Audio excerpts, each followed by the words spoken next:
Imagine being retired. Everyone else is here, but you, poof, gone.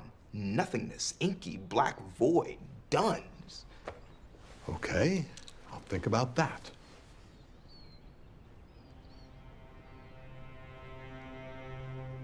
Huh.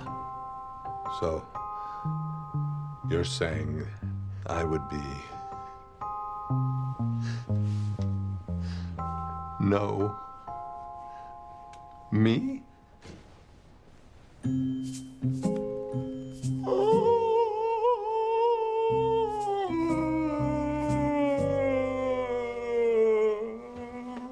Okay, now we're getting somewhere.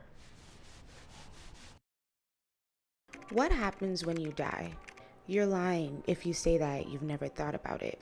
Like, you really just close your eyes and never wake up? Worst case scenario, someone has to close your eyes for you.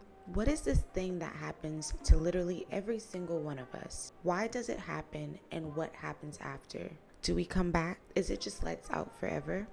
The Good Place attempts to answer these questions and many more. With a cast of charming characters and a plot that keeps you guessing, The Good Place has to be one of the best shows ever made. It challenges us to ponder life's deepest questions and the meaning of life itself. Like, seriously, what is the point of all of this? And while none of us can say that we truly know, I enjoyed watching a show that didn't mind diving into those topics that we often think about but have a hard time talking about: death, life, insecurities, acceptance, uncertainty, and letting go. So what is The Good Place?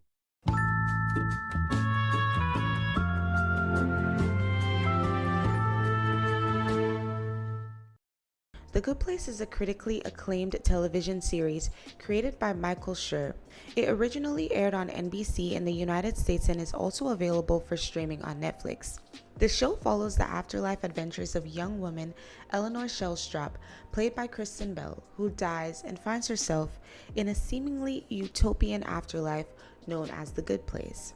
There, she is greeted by Michael, an architect of this afterlife realm, who informs her that this is her reward for her good deeds on earth. Now, at first, Eleanor is elated to be there, like who wouldn't be? But soon, she realizes, wow, I was a pretty shitty person on earth. How did I end up here? Ow, what the hell? Walk it off, Lululemon. Do you have a second to talk about the environment? No, buzz off, whale humper. You know, I see you here all the time, and you're always mean to me, and it really hurts my feelings. It does? Because the minute you're out of my line of sight, I literally forget you exist. Watch. You exist? You don't exist. You're bothering me?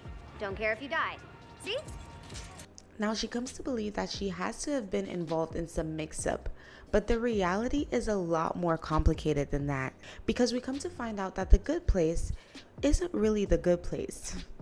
Yeah, it gets really complicated. And at this point, Eleanor doesn't know this, so she seeks moral advice from her soulmate, Chidi, played by William Jackson Harper. In Chidi's life on Earth, he was an ethics professor known to ruin relationships, opportunities, and quite frankly, his life due to his anxiety and indecisiveness. He has many fears, and it's amazing to see his character overcome them throughout the show.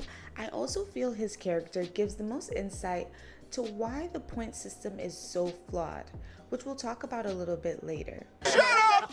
Shut up! Hi, shut up. I'm confident now. Michael, played by Ted Danson, is the first person Eleanor is introduced to and is the architect of the Good Place, meant to be a guide to the residents.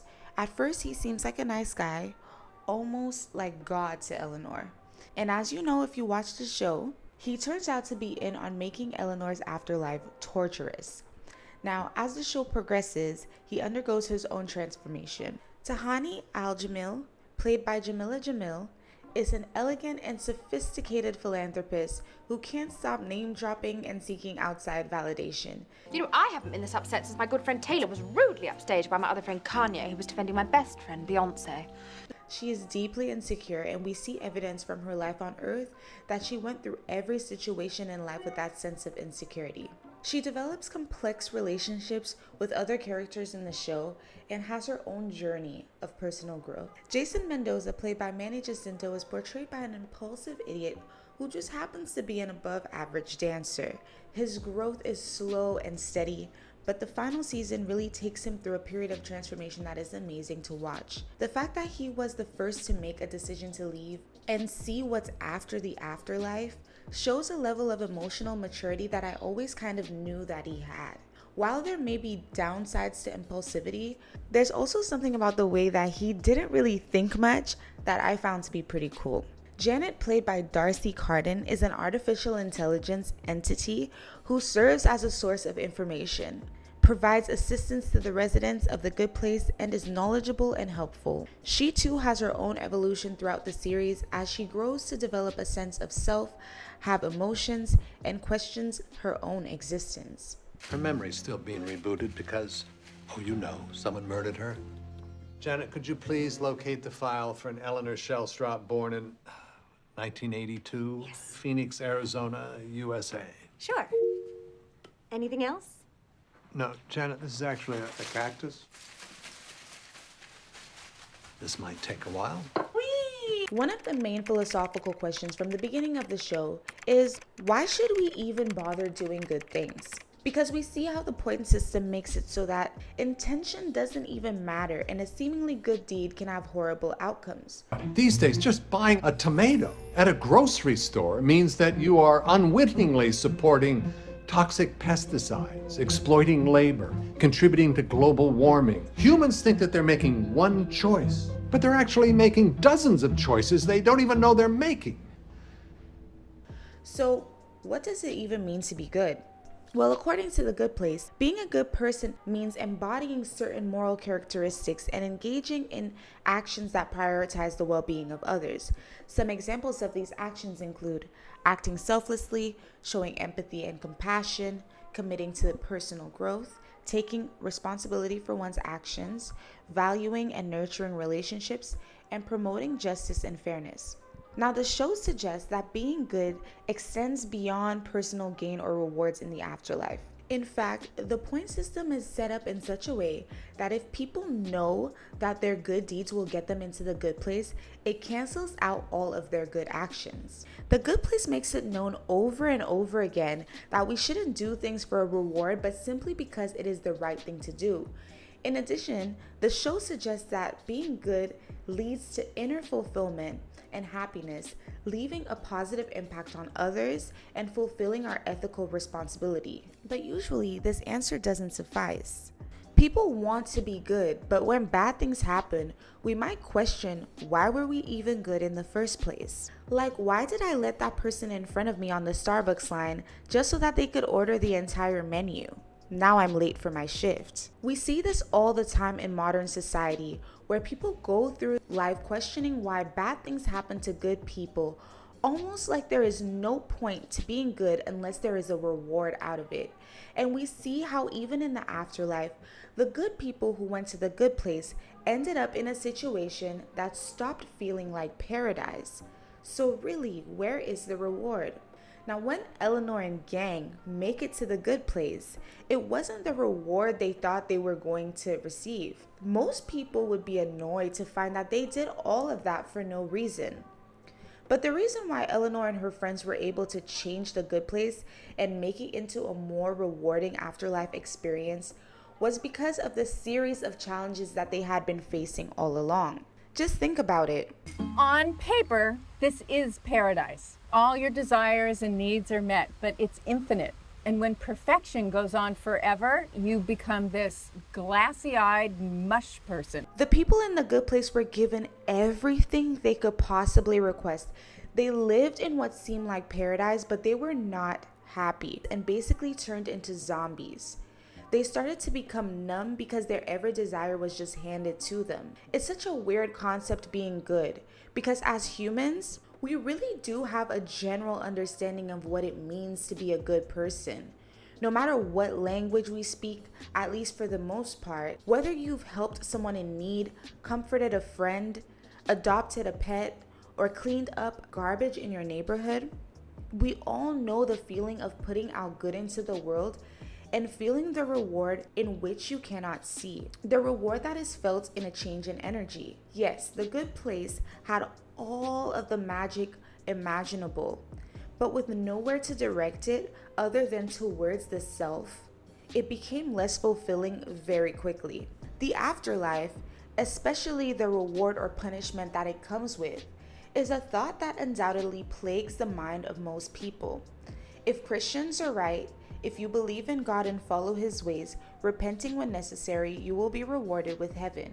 If not, you will go to hell. And so this motivates many people to go to church, feed the hungry, visit the sick, etc., just in case they're right about what happens when they die. And I think The Good Place is trying to tell us that it doesn't even matter if we get it right. We have to be aware of our interconnectedness, and saving ourselves can only help those around us. It's like a domino effect when we show love and kindness towards each other.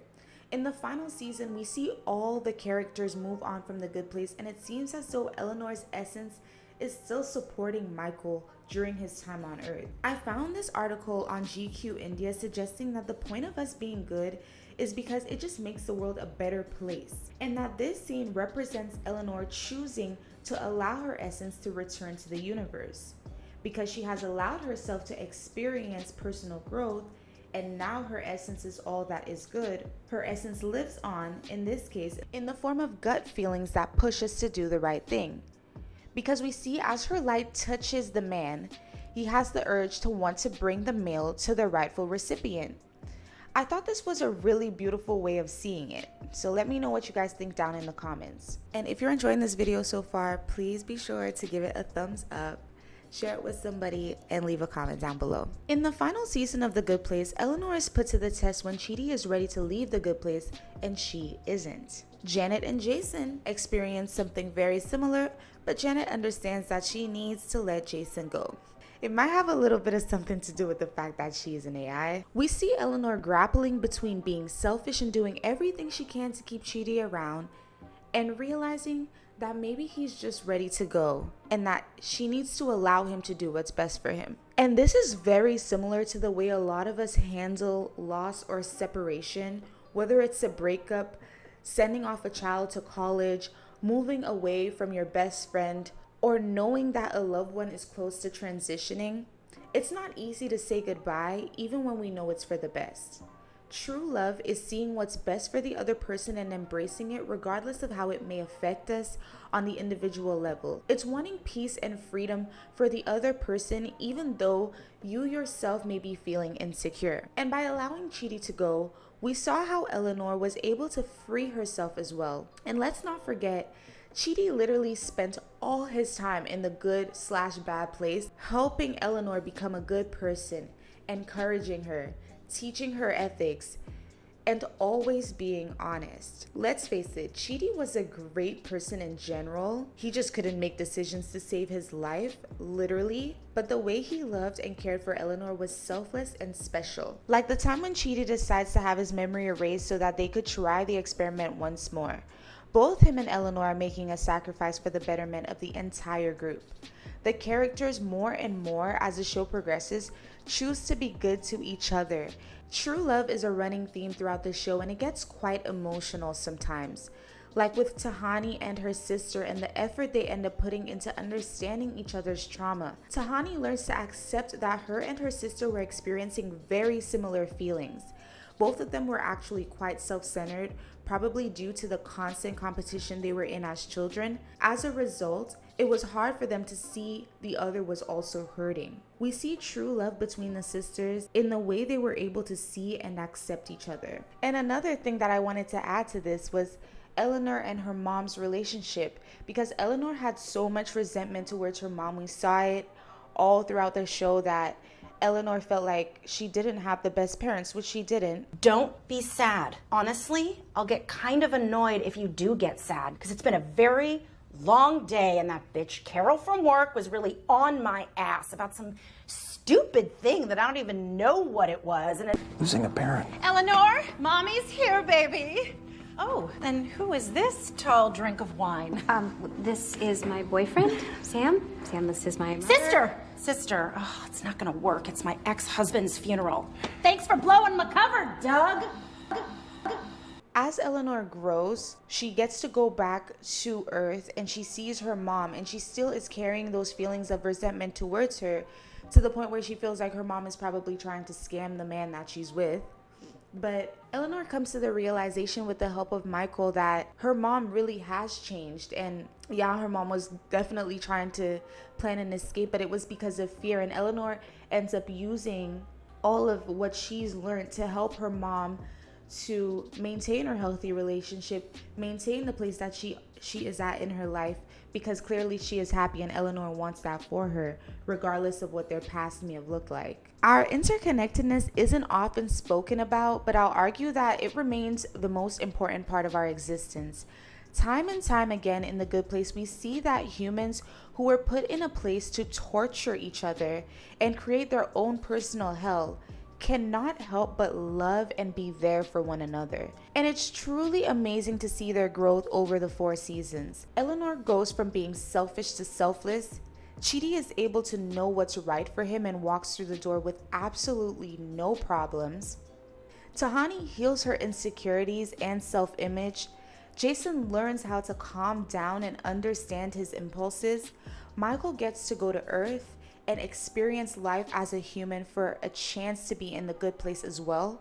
And Janet got to experience love as an artificial intelligence. The Good Place really emphasizes the importance of human connections and relationships. Unlikely friendships, like the one between Eleanor and Tahani, who really didn't like each other in the beginning but absolutely adore each other now, are formed, and the characters come to be able to rely on each other for support, growth, and understanding. I feel like none of this would have happened were it not for them embracing each other and their interconnectedness. I just love the way the show highlights the importance of being compassionate and empathetic, and how your relationships really impact your personal development. Their journey and progress proves this, but not only that, Eleanor's ability to have an impact on Michael's life after her death proves this as well. This show is like therapy for me, and if you haven't watched it yet, you definitely should. If we can just put a little bit of good into the world every day and truly be there for ourselves and each other, then we are already in the good place. I should try to be silent too. No, really. Look, here I go. Oh, that was wonderful. So cleansing.